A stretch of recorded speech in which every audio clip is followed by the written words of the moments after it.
binabalatan ko. Di mo kakayanin bago magupit ang mga bilang. Sige bilisan mo ang takbo. Ha, matadapa ka na kapag ako ang inaraga na bisto ng mga bata. Kailan mo tinapakanin, akala mo na kaya mo lang tapatan ng mga dalubasang mga batikan. Mga katagalin nilipalan, di mo na mapipigilan pagka kayo nilipagan. Mga nireko na di mo matutubasa kapag ako malubay kataya ka sa akin ibasagan. Huwag mo na malaki na ako ay kalaban, makain mo may lamunin ng mga dalubasa na tumira. Nagpatupad ang mga panong kalang inakalang kaya ng mga tanga. Ha, kritikal lang yung mata mo kapag ako ang inalabas sa larangan. Ang yura ka namang biyasan, di mo malalamangan. Mga batang palaban, mga buong bato ka. Bakit yung tagapin at yung patatapatan sa katerma. Isinilang ha, para magliyo kapag ako walang sekat. Titilamsek ang mga sekta ng mga pabuna mga padaan. Sa kanay nagbabalak pa ha.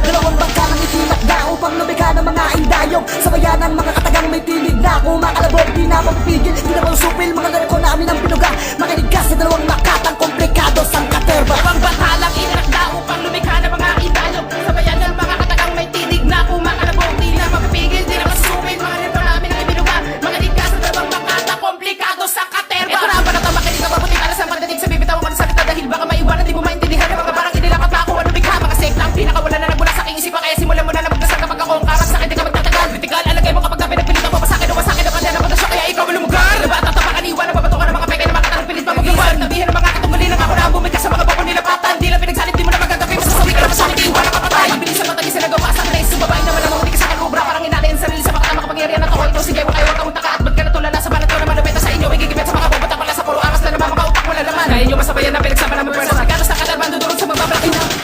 Dalawang bangka ng itilak na upang lumika ng mga indayog. Sabayan ng mga katagang may tinig na kumakalabog. Di na mapipigil, di na mausupil. Mga larko namin ang pinuga.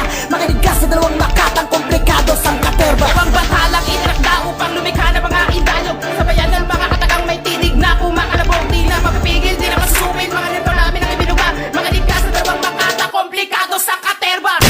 Kayo sa kilala pa kayo ng mga bumakatagais pang nagsakay. Kilala mo na lang na kayo tapabilis na ito ba kaya makinig ka sa kran. Ikat mo sa mga pinagpalan na batalan na wala ka pa sa mabigas na. Ang nakabibig, ikaw ay manginig. Kahit yung mga kaya di mo magagaya balik katagalan mo na sa akin. Bilang mo may pinagkay, pagkatala ka mga estila ba nilubi na kinakatakutan na karamihan dahil makapangyarihan na ako dito sa larangan. Sa pinakamalang mga batas na palakasan ng Pasko kaya di mo na kayang mabutan. Hinalalim mo mabuti kung sino si Kende bago ka magkakakumalang. Dahil baka makapilakas sa mga batukan na aking pinag-iwanan. Sa tating na dalawa makatapalaban sa larong pinasukan. Para natabunan, parang tauhan sa banatan na malulupit na sa larangan. Kinakatakutan pag kami nakalaban. Wala na sa sarili ko na malikha. Ito na ang bayon ng mga salita. Kaya huwag ka magtaka at huwag ka magtaka. Kami ang batalang itinalaga. Tani ka na ng mga matatalim na salita. Pakinggan nyo si Cody at si J1. Natin nyo na itong malaman.